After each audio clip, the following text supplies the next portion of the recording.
Sa kabila ng abalang karera at iba't ibang hamon sa buhay, ilang kilalang personalidad mula sa industriya ng showbiz ang nagpakita ng determinasyon at tiyaga sa pamamagitan ng matagumpay na pagtatapos sa kolehiyo sa Philippine Christian University. Bagamat may ilang kumay-question sa kanilang mga diploma, mariing iginiit na mga graduates na pinaghirapan at pinagsumikapan nila ang kanilang tagumpay. At ang bawat diploma ay naging simbolo ng kanilang tiyaga, dedikasyon, at pangarap na natupad. The Philippines Showbiz List presents: sino-sino ang mga Pinoy celebrities na nag-graduate sa Philippine Christian University? Ronnie Liang. Noong March 2025, opisyal na nakamit ni Ronnie ang kanyang Doctor of Philosophy in Development Administration, Major in Security Development Administration. Ibinahagi niya ito sa social media kung saan makikita siyang nakatoga bilang simbolo ng kanyang pinaghirapang tagumpay. Ayon sa kanya, ang pagkamit ng doctorate ay hindi lamang tungkol sa titulo, kundi sa mas malalim na layunin, ang maging inspirasyon lalo na sa kabataan at ipakita ang halaga ng edukasyon kahit gaano pa kabisi ang isang tao sa kanyang karera. Bago pa man ang kanyang PhD, nagtapos rin si Ronnie ng kanyang Master's Degree in Management, Major in National Security and Administration sa parehong universidad noong 2022. Manny Pacquiao. Isa sa mga mahalagang yugto sa buhay ni Manny bukod sa boxing ay ang kanyang pagtatapos sa PCU, kung saan nakamit niya ang Master's Degree in Management, Major in Public Administration. Noong August 2022, personal siyang dumalo sa 79th Commencement Exercises sa universidad na ginanap sa PICC sa Pasay City. Isang makabuluhang eksena ang kanyang pagtanggap ng diploma kung saan sinamahan siya sa entablado ng kanyang asawang si Jinky. Sa kanyang commencement speech, binigyang diin ni Manny ang kahalagahan ng modernong edukasyon at patuloy na pagkatuto. Ayon sa kanya, nakatulong ang flexible learning system ng PCU upang maipagpatuloy niya ang kanyang pag-aaral sa kabila ng kanyang abalang schedule. Ipinahayag din niya ang isang mensaheng tumatak sa marami, na ang edukasyon ay walang pinipiling oras at ang pangarap ay maaaring maabot anumang edad. Carla Estrada. Sa edad na 48, si Carla ay isang Bachelor of Science in Office Administration degree holder. Inanunsyo niya ang kanyang pagtatapos noong July 2023. Ibinahagi niya sa social media ang mga larawan kung saan suot niya ang graduation toga at may hawak na diploma. Ginamit niya ang Expanded Tertiary Education Equivalency and Accreditation Program, isang special pathway na nagbibigay daan sa mga working professionals at mga taong may gawaing iba pa sa buhay na makredit ang kani-kanilang karanasan at mapagtapos ng degree kahit hindi nagdaan sa traditional na classroom setup. Ipinahayag ni Carla ang kanyang pasasalamat sa PCU at sa programang ETEEAP sa pagbibigay sa kanya ng pangalawang pagkakataon para sa tagumpay sa akademya. Pinunto rin ni Carla na ang kanyang journey ay patunay na hindi pa huli ang lahat para sa mga gustong balikan o ipagpatuloy ang pag-aaral, lalo na kung ito ay isang pangarap. Jo Marie Iliana. Nagtapos si Jo Marie ng Master's Degree in Management, Major in Public Administration noong November 2024 at personal na tinanggap ang kanyang diploma. Sa seremonya, pinangunahan niya ang kanyang mga kapwa graduates sa pagbigkas ng Pledge of Honor.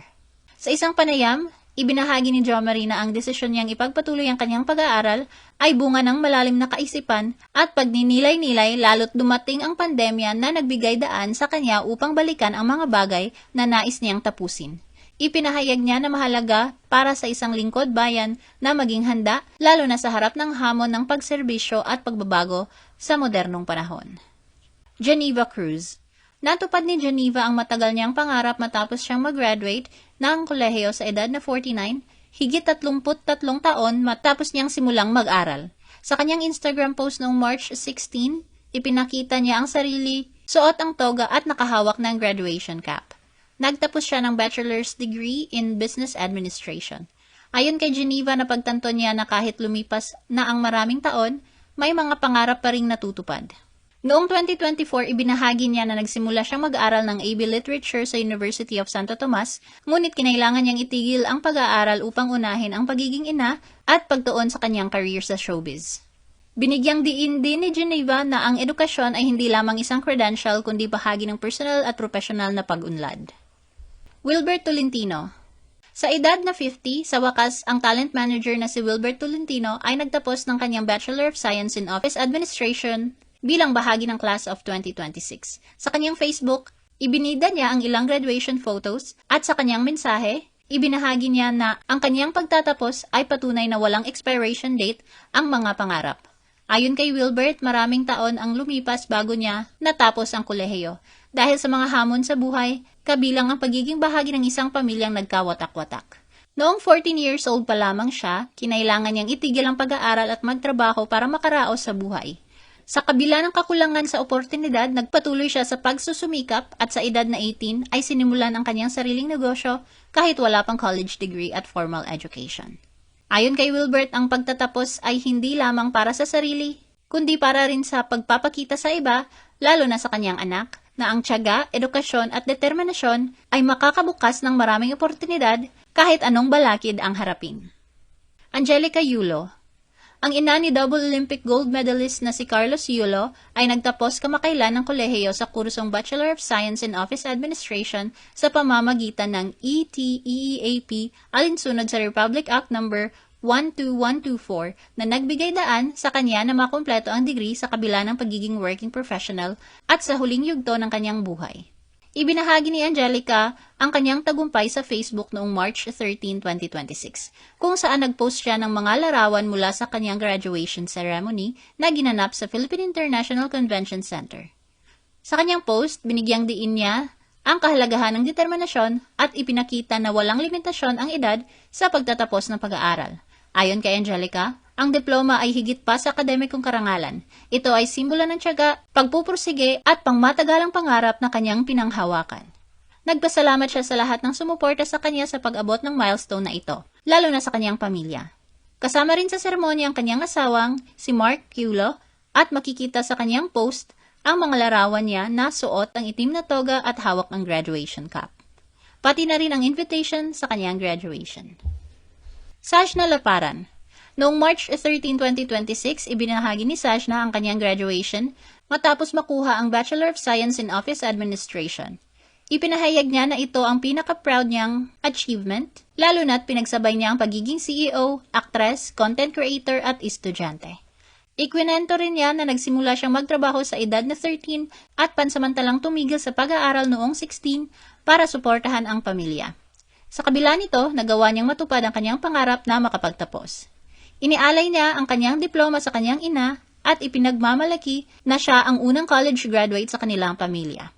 Nagpasalamat din siya sa mga sumusuporta sa kanya at ibinahagi na plano niyang kumuha ng master's degree dahil para sa kanya, mahalaga hindi lang ang diskarte kundi pati ang diploma. Samantala, habang maraming fans ni Sajna ang natuwa sa milestone na ito, may ilan namang nagdududa sa kanyang pagtatapos. May mga netizen na nag-speculate na di umano, binili lamang niya ang kanyang college diploma. Kailanman daw kasi ay hindi nila nakitang nag-post siya noon tungkol sa kanyang pag-aaral. Nakadagdag pa sa issue ay ang sabay-sabay na pagtatapos kasama si Geneva, Angelica at Wilbert. Dahil dito, may mga netizens na humihiling ng investigasyon mula sa CHED.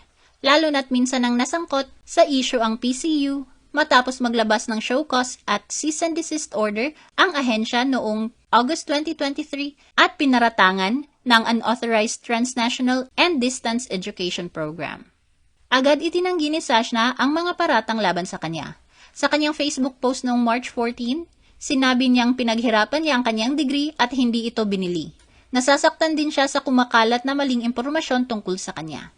Ipinaliwanag niya na ang PCU ay tumutulong sa mga working students na makapagtapos ng pag-aaral. Ayon sa kanya, hindi biro ang kanyang pinagdaanan at sakripisyo para makuha ang diploma. Dagdag pa niya, pinili muna niyang unahin ang pag-aaral kaysa sa pag-aasawa o pagbuo ng pamilya. Inamin din niyang mas mahal ang ETEAP pero patas ang naging sistema ng kanilang paaralan. Sa huli, hiniling ni Sajna na igalang ang kanyang pagsisikap at makisaya na lamang sa kanyang tagumpay. Ano ang masasabi mo sa video na ito? Mag-like o mag-react at huwag mahiyang mag-comment. For our YouTube viewers, huwag kalimutan mag-subscribe at i-hit ang notification button. At para sa aming Facebook viewers, mag-like at follow sa aming Facebook page para updated ka sa mga showbiz chika. Thanks for watching!